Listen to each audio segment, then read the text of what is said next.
people want to debunk it and be like, oh, aliens don't exist, extraterrestrial life don't exist. First and foremost, how could you think that extraterrestrial life doesn't exist and where it exists within this, you know what I'm saying, solar system? Or not the solar system, but it exists within this galaxy. You feel what I'm saying? And we're only one of a bunch of others. You feel what I'm saying? So to think that we're the only existence on this, in this, you know what I'm saying, universe, in this galaxy, to think that we're the only existence is kind of small-minded, right? But even on top of that, I want us to bring to an awareness and an understanding that when you have 2, 3, 4, 5, maybe 6 or 7 people all saying the same thing, and they're on different parts of, this is how you use, and I want to let y'all know, this is how you use common sense. Yo, listen, this is how you use common sense, and this is how you use right sound reasoning. Right sound reasoning. I need it because, let me tell y'all, right sound reasoning is linked directly to common sense. The reason why a lot of people ain't making no common sense is because they're not linked to the right sound reasoning. It's all one and the same. So right sound reasoning goes into the discussions that we have, which is one of the discussions I want to have today, about extraterrestrial life and ghosts. If we have 2 people, 3 people, 4 people even, right, on opposite ends of the 4 corners of the earth, right? We have 4 people on all 4 corners of the earth, right? If you understand the circle and the square analogy, right? You have 4 corners of the earth, and you got 4 people on all 4 corners of the earth, and they experience the same thing, claiming to seeing some, you know, extraterrestrial life form or something that didn't appear to be from this earth. You know what I'm saying? Crash down a meteor and land on Earth. You feel what I'm saying? And then all 4, you know what I'm saying, people have these experiences, and they are different. They're on different parts of the world, but they're all claiming to have the same experience. You feel what I'm saying? This is where you use right sound reasoning, and you also use the events that other people have recorded in history and time to be able to make sound judgment on what people are seeing or experiencing. You feel what I'm saying? So, and the reason I bring this up, as far as the extraterrestrial part, is because I want us melanated black people first and foremost to understand that there's some acceptance that we have to have. There's some acceptance as black melanated people, Nagarus. There's an acceptance that we have to have. And the only way to move forward spiritually, you know what I'm saying, with our understandings and knowledge, is for us to, we have to meet and reach this acceptance. The first acceptance we have to understand is that we are the oldest, as Nagarus, melanated people, we are the oldest people on this earth. First acceptance, just understand that. Oldest beings, meaning that we were first here, right? Out of all the other races, right? That's important because when we do history and we're connecting our being, you know what I'm saying, our Nagaru being as melanated, you know, black people on this earth, as we do our, you know, our genealogy, and we connect ourselves back to ancient civilizations and ancient cultures and, you know, ancient, ancient things that we did. You feel what I'm saying? We first have to have an acceptance that we are the oldest race on the earth. After we have that acceptance and that understanding, then we also need to tie ourselves to an ancient civilization, much like you have all other, cultures or races connecting themselves to ancient civilizations. You have Chinese people connecting themselves to ancient civilizations and ancient architecture in their lands of Asia, of China. You feel what I'm saying? In Japan, you feel what I'm saying? The Asian cultures, right? Then you have people that are European that connect themselves back to ancient, architecture and ancient civilizations such as the Romans. You feel what I'm saying? And then from the Romans, you got, other Greeks. You know what I'm saying? You got all kinds of other civilizations that European people can connect themselves to and say, hey, our ancient ancestors built the cathedrals, you know what I'm saying? And they built this and they built that, and this is what our ancient ancestors did. So they have something that connect themselves back. Chinese Asian people have something to connect themselves back to. You have Hindu people who have something to connect themselves back to. As far as African melanated black people, we have to find our identity. This is the very reason why we're suffering today in America, is because of the simple fact that we have not connected ourselves to our identity. That is the number one thing that I can tell you that we as Black African Americans are facing right now, is connecting ourselves to our identity. Who are you? Who are you?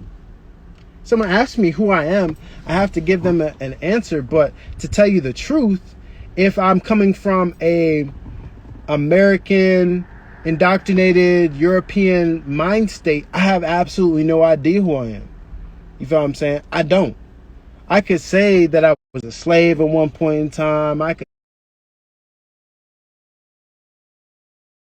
Let me know if y'all can hear me. Let me know if y'all can hear me right now. I know that the live just went wackadoo. I hope y'all can hear me. I just exited out, went back in.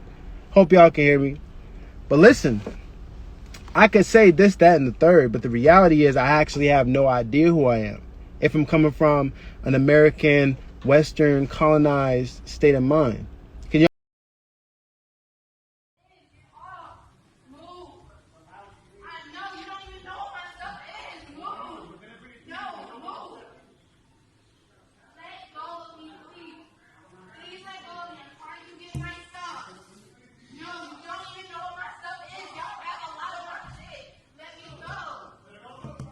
So when did the molesting start? Let's get into it. When did it start for you? What can you remember that it started? I need you, if you're comfortable, and when I mean a play-by-play, you know, as much as you can, but when did it start? How did it start? When did he call you in the room? Did he, like, I want to know. Yeah, like, so, you know, so like we was upstate New York. You know, it was around my birthday. I was like turned 7 years old or whatever. And, you know, we went out, we got gifts and stuff, came back, we had like a little party. For your birthday? Yeah. Bunch of kids? Yeah. Cake, ice cream, you know, we had a party or whatever. So like now it's like nighttime at the end of the night. And then he, like this girl or woman, but she was a teenager at the time, like she brings me to his trailer. He had like a movie set trailer, like one of those, you know, not trailer mobile home, homes. but not the mobile home kind, but the trailer kind, like the, you know, that the stars go in and change. Gotcha. Like one of those ones. It's like smaller than just a house trailer, but like, you know, so she brings me in there, like, and is, you know, it's dark in there, whatever, like the TV's on, there's a cartoon porno on the TV. A cartoon what? Wow. Porno on the TV. You know? What's the cartoon porno? Cartoon porno. Cartoon porno. Like What? there was a bar scene, you know, this, you know, old guy drinking at a bar, and then this woman comes in, you know, looking all, you know, sexy and whatever, titties popping out, all this stuff, you know. So then the men at the bar just start getting aroused and start looking at her. I didn't know they had cartoon pornos back in the days. I'm sorry. Yeah, I didn't know that. I mean, so there was a cartoon porno playing, and what happened? And you know, so you know, I'm inside at this point. He's inside. He's there, like, you know, off to the side, I guess. And then the girl that brings me there, she undressed my pants. She starts fondling me. The lady? Yeah, because it was never just me and him. Like, you know, it was always somebody else there. It was always a woman there, you know, or another boy, you know. So like, yeah, he sent her to get me. You know, she starts to, you know, undress my pants, starts to touch me. And then I see him, like, coming over. You know, I see him taking off his pants and, like, coming over to me. And then, you know, like, that was the first incident, you know. Did they tell you what to do? Like, he was telling you what you had to do to him? Some type of stuff like that? Or was like, it I mean, you know, like, that particular first time story is like that. Like, I don't remember everything like that. You know what I'm saying? But, you know, I know he touched me. Like, you know, I don't know. Like, he didn't, you know, like, it was just, that was the first time. But understood. How did you feel initially when she started to undress you? How did you feel? Like, did you feel like you needed to stop, or did you feel like you was curious, or you know, you wasn't? I mean, like, cause I come in there and I see the cartoon porno on, and then you know, so I'm like, I'm like, what is this or whatever, like.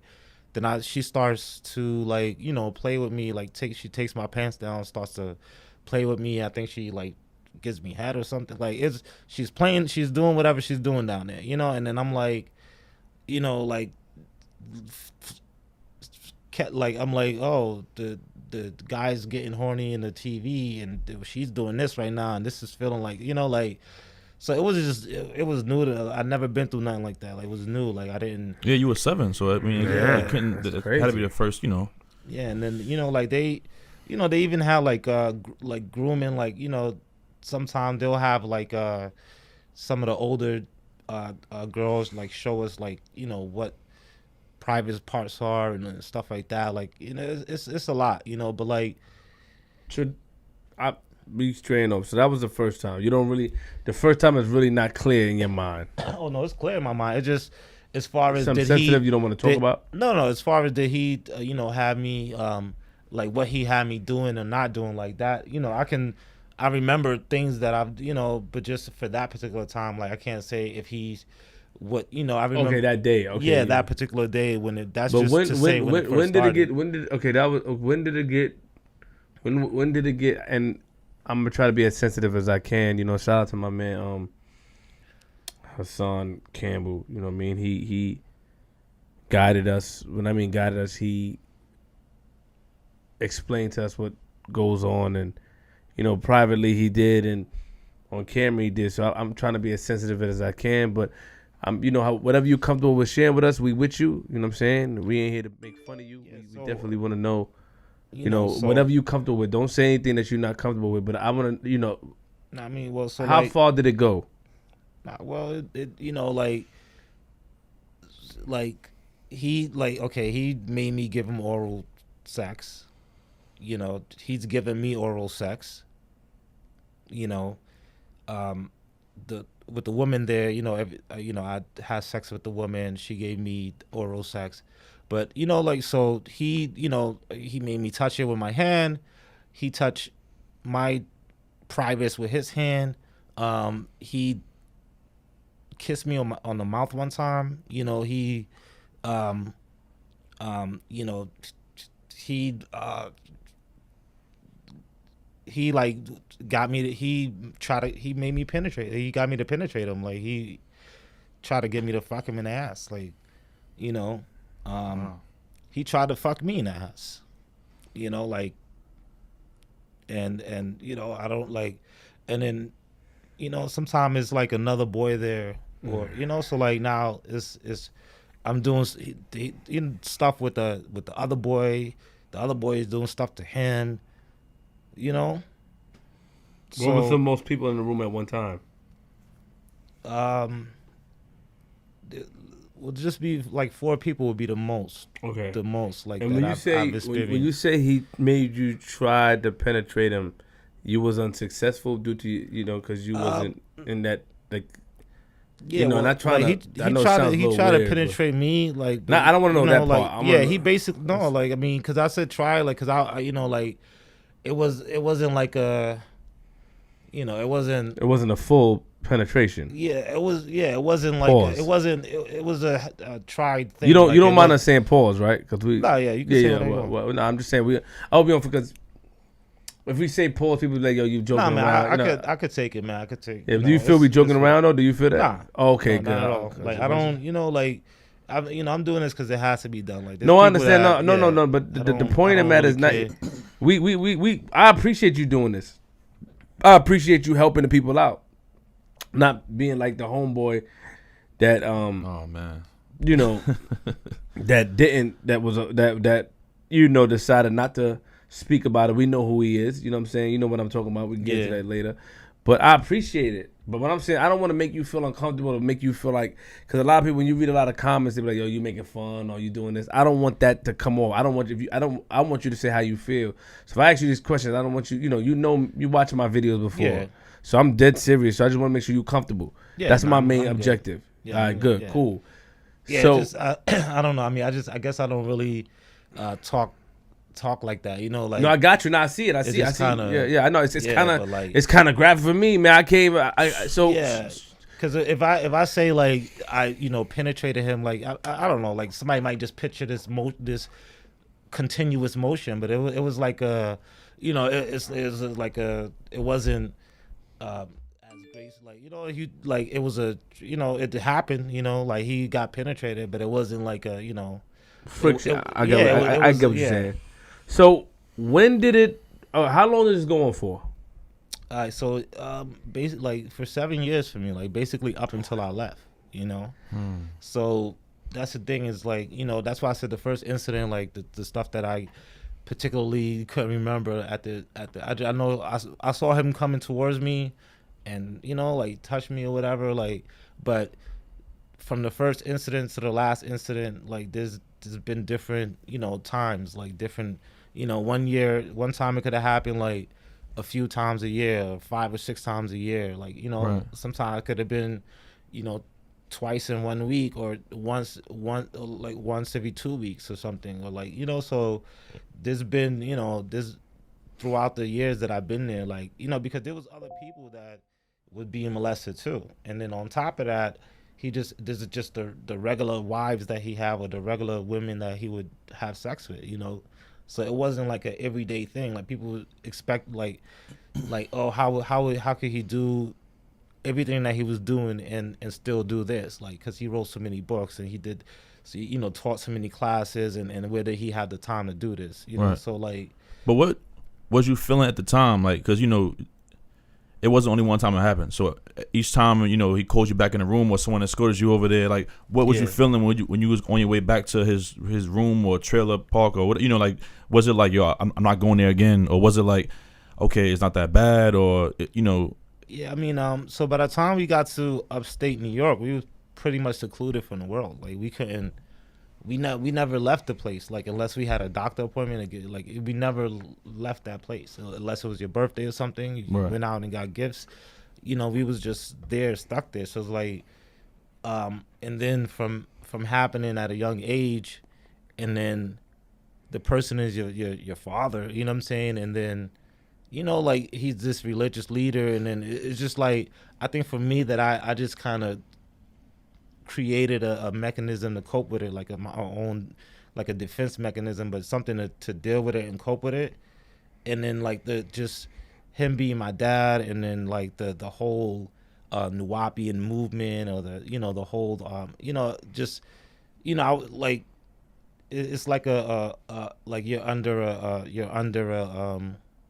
a spell, and then like you don't know that there's options to take and to do, like, you know, you don't know, like, and then You felt kind of trapped, basically. You felt like, yeah, you was and then kinda, as you get older and you start to you know, like, because I would, you know, he like, I would like one time he gave some of the boys fishing rods in Georgia, because we had a lake. So then, you know, like I didn't get a fishing rod, because he was like, oh, like I don't come around no more, like he don't see me no more or whatever. So like, you know, there's little things you do, like to try to you know, like for me, I would just avoid seeing him, or avoid, like, you know, like try not to be around as much, or like